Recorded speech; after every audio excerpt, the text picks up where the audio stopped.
Oh, you're here. What's up?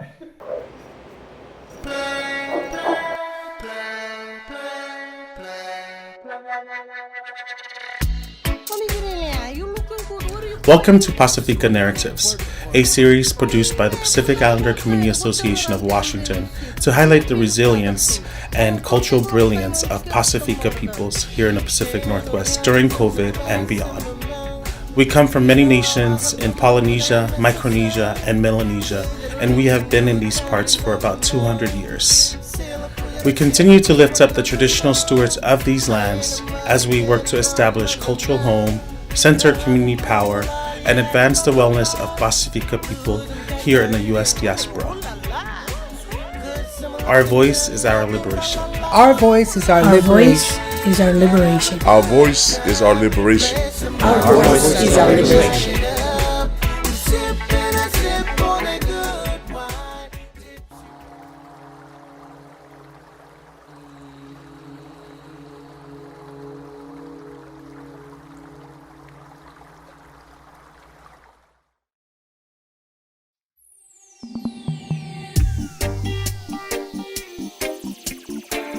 You think you are in America. You are not in America. No treaty, never. No justice for our people for 120 years. Where is it now? Where did it go? Where has it gone? I wanna know. Where is it now? Where did it go? I'm not American, and now I know. There's so much pain in there. My name is Vaeomatoka Valu. That's Vaeomatoka. Last name Valu. My role at PICA-WA is Director for Communications and the Development of Pasifika Arts. I identify as Pasifika, specifically Tongan, and so everything I do starts with my identity as a Tongan. I'm also on top of that, I'm a hetero man. I'm a husband, I'm a partner, and I am also, one of the proudest things I am thus far is a father. And on top of that, of course, artist.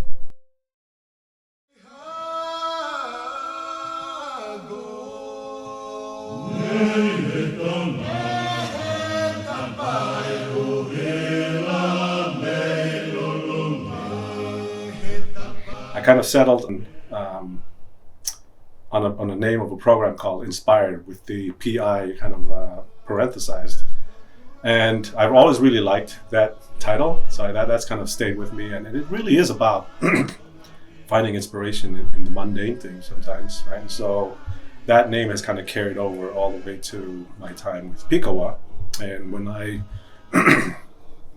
when I started at PICA-WA, but the art was always something that was going to happen. It just didn't happen right away. Of course, COVID and the ravaging effect it's had on our communities has been front and center for good reason, of course.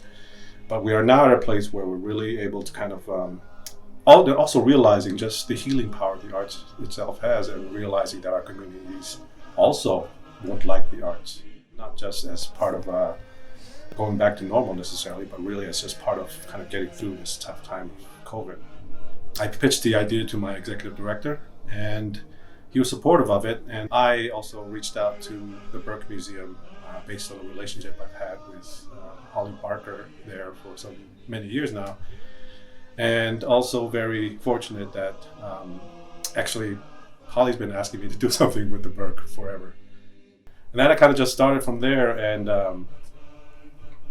the Inspired Pasifika Residency program was born. Do I look there or there? Te ku koe kamanava. I think you can look at me. Okay. And would I look at you towards the camera? Yeah, you want to look at me? Okay. I still know, but I still know. My name is Lehuauakea, spelled Lehuauakea.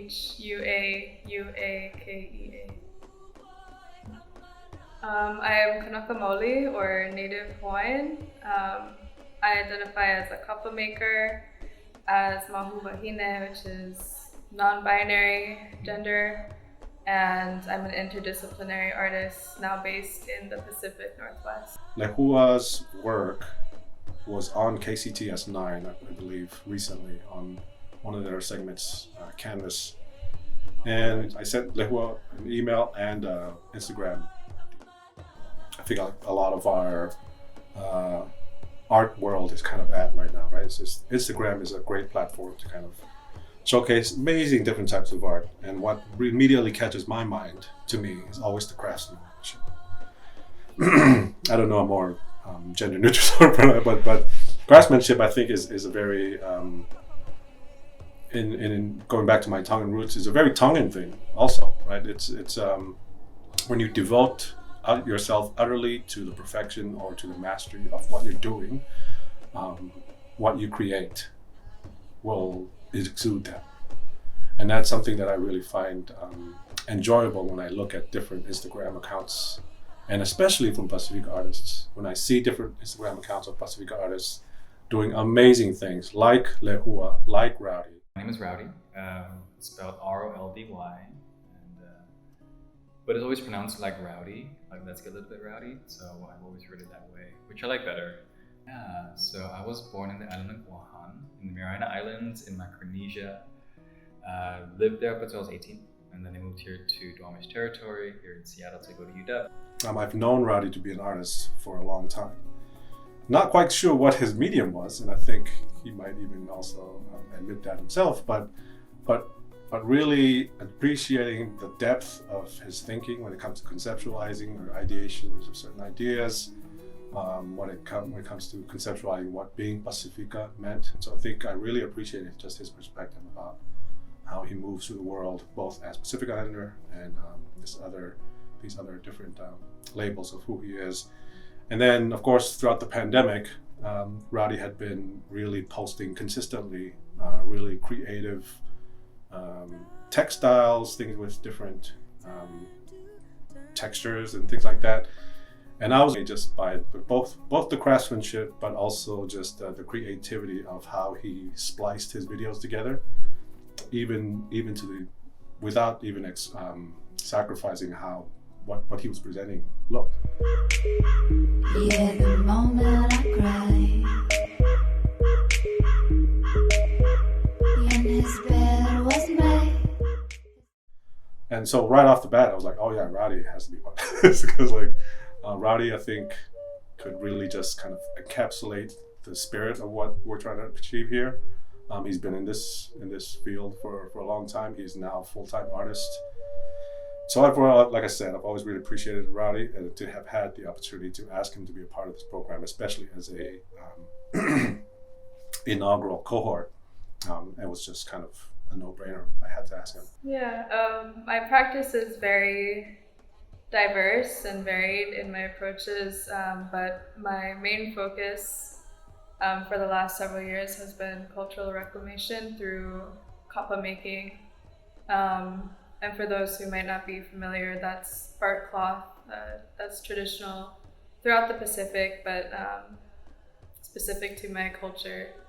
So learning how to make the cloth, how to gather the plants, the dyes, the earth pigments, process all of that, and make the tools to create this product, and learn how to create and replicate patterns that we use to decorate and tell stories on the finished cloth itself.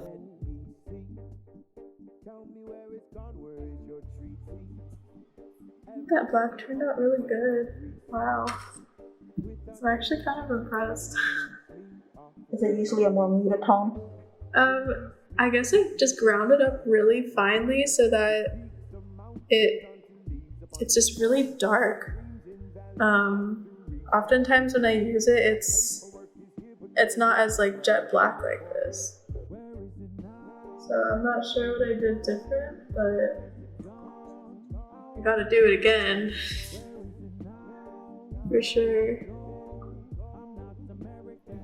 So beyond painting or installation or other kinds of projects that I've done, kapa is the main focus and has been for a while now.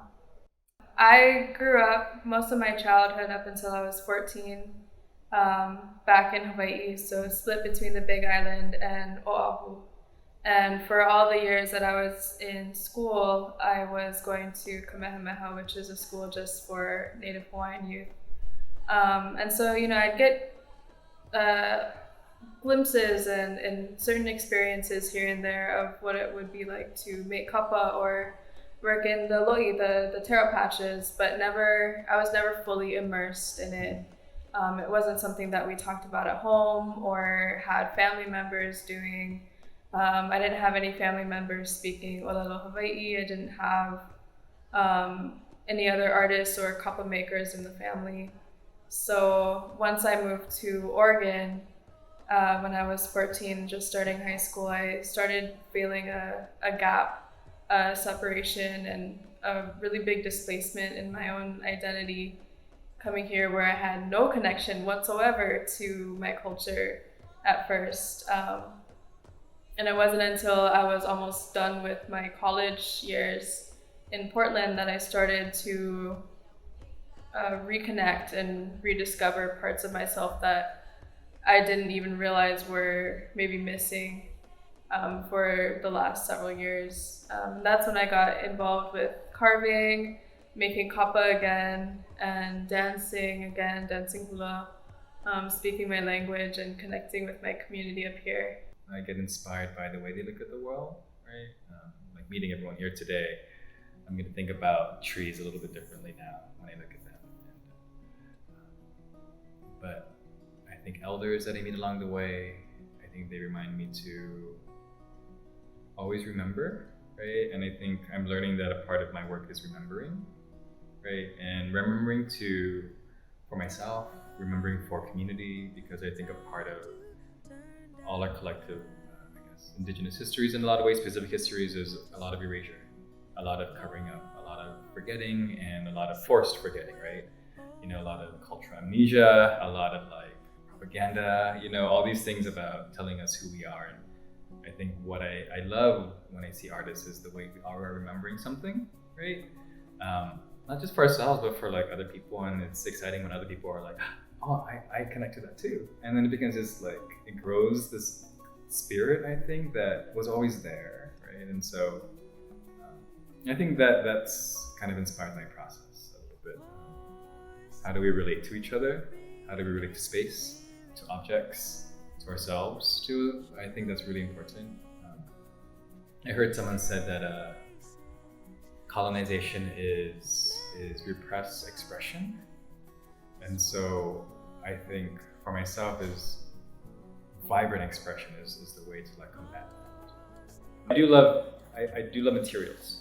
I think materials are really fun, and I think that's why I love museums, because materials tell stories and they allow us to connect to things, right? And so specifically with textiles and adornment, I think about growing up colonized by and being told what to wear, how to move our body, how to create celebration and how to grieve, so it's we're always told what to wear, being Catholic, and then how the islands are also very militarized. So there's lots of uniforms. We're always told our bodies are not our own.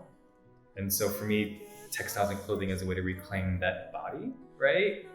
To embody something that was never given to us, or we're given permission to do. Or we're trying to be something else, wear something else, emulate something else. Versus how do we just become this in here, whatever that is, right? Whatever mixture we're pulling, even if we're in the diaspora, right? And so why do we only have to wear regalia in celebrations? Why can't we just wear it outside because we're just celebrating just being alive? Sorry, I'm chewing gum. Okay. But yeah, I think that's why I think fashion is really interesting. When I see people wear things of their culture, it gives a sense of groundedness, of pride. It gives a sense of connection that you're not alone in this world. Especially these things are gifts from people, right? I don't know, I want to see more of that. I want to see people express themselves fully, because I know when I dress up, people are like, oh my God, that's so cool. I was like, no, you can do it too. you know, but it's like, oh no, I'm a little ashamed. Like, where's that shame coming from, right? Where's that embarrassment coming from? Why don't we feel like we're allowed to like do that? Because ridicule, violence, you know, some real things, right? Some real things. But yeah, I think that's a center point of how I'm exploring my body, and hopefully how others explore their own too as well and be celebrated. Yeah, because we don't, if you really think about it, like, there isn't really like a Chamorro look. If you really think about Pacific folks, there's the aesthetics, right? There's a Hawaiian aesthetic, there's a Samoan aesthetic, there's a Tongan aesthetic. There's things that, you know, Maori, there's colors and motifs. I think for us Chamorros, right now in this generation, we're trying to figure that out. We're really trying to like understand like how do we dress ourselves? Because we were always dressing as American, always dressing as Spanish, we're always dressing as something else. And so now there's this like curiosity, right? So it looks like a lot of different things, you know, because we're just like making shit up, making stuff up. So, but I think that's what we have to do, right? Because that's what someone told me. His name is Jack Curry. He's a Maori choreographer, and he's like, "What did our ancestors do? They just made shit up. So just make things up too." I'm like, well, yeah, you know, why are we always going back to like these empty pieces and being like, we have to emulate that? We can be inspired by it, but then how do we add to it, right? And then make it our own today. And then hopefully the future folks will also add to that and become something totally different, right? Because what they did was not what their ancestors did, right? If you really think about it, there's this continual evolution of something, right? But colonization tells you to stop evolving. You know, it's like, stop.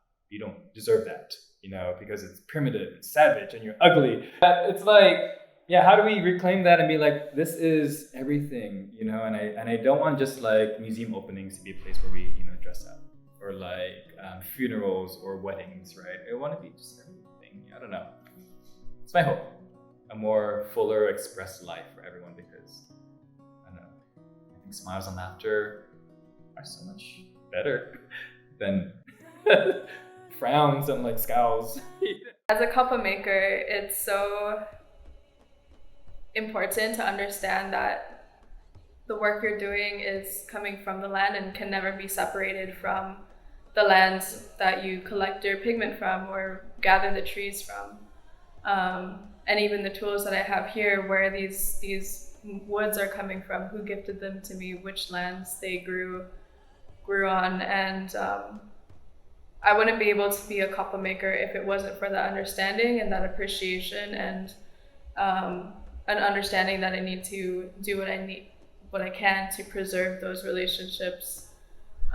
So that not only me as a kapa maker today can work, but so that my grandkids and their grandkids can do this work and carry it on too. So that's really, I think, how I see sustainability fitting into kapa making as a practice, but even more so as a lifestyle and as a perspective of living. I was in a class and they were talking about in this Western perspective of shared authority. Right, like when it comes to like oral histories or how do you care for people's stories, right? And I was like, you know, and so they're trying to debate that, and I was like, well, what about shared responsibility? You know, what does that look like for you and a person, right? Like how are you responsible for someone's stories, and how are they responsible for you? Because authority has this very like Western kind of hierarchy, right? But I think about responsibility to each other and to culture, to children, to elders, right? I think that's what I think guides me, and I think guides a lot of the artists and communities that I'm sailing around, I guess, and sailing with. So I think that's sustainable, because once people feel responsible for something, then they feel invested and they feel motivated and they feel like they want to give, and also know that they are connected to something larger than themselves, right? Being told what to do is one thing, but feeling motivated to do it on your own and knowing that how you approach it is good, right? Trusting your instincts, the knowledge that your ancestors have or your elders have. I don't know, I think it's about how do we validate each other, you know, in making decisions versus someone telling you how to do it. Because I think we have knowledge. If that makes sense. Yeah, I think that really depends on the space and the context in which my work is situated. And being here away from Hawaii, that context is, I think, shifting more so than it would be if I were back home.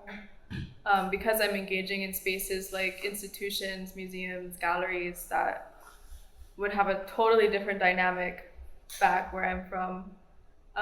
So a lot of white people do see my work and engage in my work, with my work, and kind of the benefit of that for me is I can tell the stories that they didn't learn about in their K-12 education that were written out of textbooks, and talk about issues that they may not feel are as palatable to them. And then on the other side of that, a lot of the audiences that I have are Native Hawaiian kids or Pasifika kids who are displaced from their ancestral homelands, and they're seeing my work shown on these platforms in these spaces.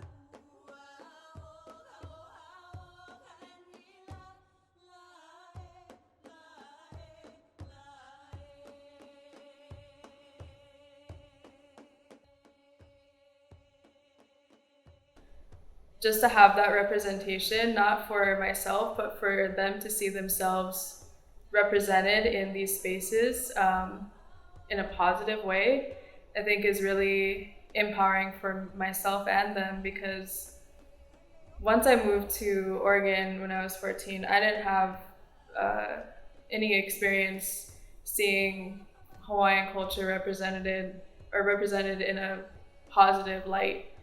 It was always stigmas and stereotypes and tourists and hula dancers, and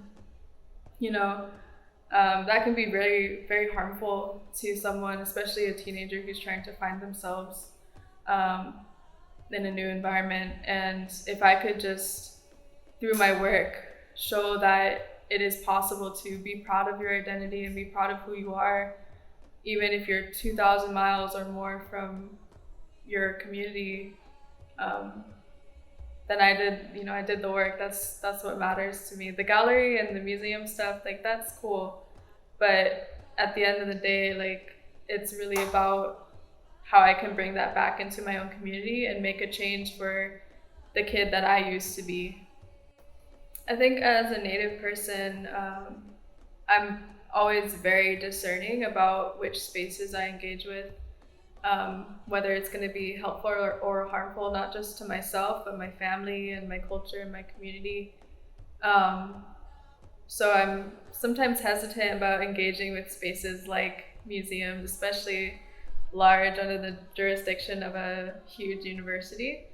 But when I came to the Berk, that perception was just flipped totally around, and the staff here was super helpful and welcoming, and they were going into it too, that with the knowledge that all of these artifacts and objects were maybe not always acquired with the most ethical of means, and just the approach that they allowed me to take with engaging and even holding objects from my own culture was just super powerful, and the consideration behind that with some of the staff members was just unparalleled in my past experiences. And so there's that, and just being able to go through the archives and look at some of the tools that this collection holds, with all the different collections from different parts of the Pacific. It was really cool to compare the craft of my tools and be like, okay, am I on par with where I need to be? Is this tool doing what it needs to be doing in the best way possible, or how can I refine that? Because our ancestors, they knew what's up. All this stuff back there, that's goals. So being able to hold my own beater side by side next to another Hawaiian beater, feel the weight of it in my hands and feel the lines and the carving, was just something I had never done before until I came up to Seattle, ironically. So it was really special for me to be able to literally hold myself in a new space, and to create a new piece, one of the longest pieces I've ever made, starting in this museum. So I think that's kind of reclaiming some of this space and some of these stories, and having that those connections be rewritten. I think that's an important question for any artist or any person. Who are you doing it for, right? because that's a part of the responsibility that comes in, right? I know I want to say my community, I know I want to say like people that I meet, my elders, the children who are yet to be born. I think that's all given, right? But what I'm learning as I'm getting older is I have to do it for myself first, because if I'm not loving it and I'm not happy with it, and it's not what brings me joy, people can feel that, right? And so, but I still know who my audience is. It's like all these folks that I wish, or maybe my younger self that I wish had someone like this to just be like, it's okay to be your weird self. It's okay to just express yourself and know that like whatever expression you have is good because that's a part of this world we're living in, right? Yeah. I want to see my mom, but I know she doesn't understand what I do. She's like, you're an artist, but when are you gonna get a job? I'm like, this is kind of a job. This is a job, So it's a full-time job. Literally, it's not. I don't have like a clock in, clock out. It's very different. But I think if I try to find validation in something else, that's when I get lost. So I think that's why I need to be like, I need to do it for myself first and my younger self, and then people will start liking it, right? Because and I think that's what I noticed too. I just want to have fun, because people want to have fun and be around people who have fun. It's just always to learn and question and express and be held and to like encourage. Like I think just spaces for them to come in, like a creative space to just be, spaces where they don't have to like feel shy. For years now, I've just dreamed of having kind of an all youth or emerging artists exhibition in a really beautiful space. I think part of that vision is because, a lot of times our people don't feel invited to gallery spaces, or they feel like they don't belong, or the access just isn't there. And forever, there's a lot of different reasons for why that might be. But if we could create an all Pasifika show, especially for younger generations, made for and by Pasifika people, I think that would start setting things in motion. And I can only speak from my own experiences, and what I'm coming from is feeling like I didn't belong, like I had to go another art route or not art at all, had to be like a nurse or something, or a marine biologist, and in order to be successful. And now I'm literally doing what I wanted to do, but so many people try to talk me out of. And if there's kids out there, and I know there are, who want to be doing things like this, who want to be doing creative work and making a life out of it, I think something like that could really encourage them and empower them to see themselves in a new way. That's the one. What I hope to see for Pacific Islander artists in the future is a thriving cultural arts scene that is very centered on who we are uniquely as Pacific Islanders, and it's easy to get kind of muddled in that because Pasifika itself is a very broad term, and it could venture into the world of appropriation a little bit sometimes, right? But like I said, when you do focus on who you are right from the beginning, and I always start with Tonga. I think what you end up creating from there will always come from a place of authenticity. And whether that's the performing arts, visual arts, I know there's a huge tradition of carving in a lot of our cultures. I hope to bring that back. I hope that comes back strongly in some of our young people. Drama and theater, I think we have some great dramatic personalities in our communities, and they would shine, I feel like, in theater. And they do, actually. I can't say that we're not there, but there is a connotation attached to theater that might be discouraged in certain circles because it's not, I don't know, quote unquote manly enough. Right? So, and the cultivation of a thriving art scene very much has to do with addressing our own inner community issues, anti-blackness, anti-LGBTQ issues, all those different things. When we address them and work on them together as a community, will help a more thriving cultural arts scene. So that's, I'll keep it simple and kind of leave it there. It's probably the hardest work an artist will do, and that's part of why you keep creating, is to be yourself. It's very loaded, 2 words, but if you do the work of constantly creating, constantly interrogating, especially yourself, what you're creating, like, why are you doing this? Like, who are you doing this for? Like, are you doing this for everyone in the world? Or are you doing this for yourself? Those are all questions that have to be part of the journey of be yourself. And so I'll just say that, be yourself.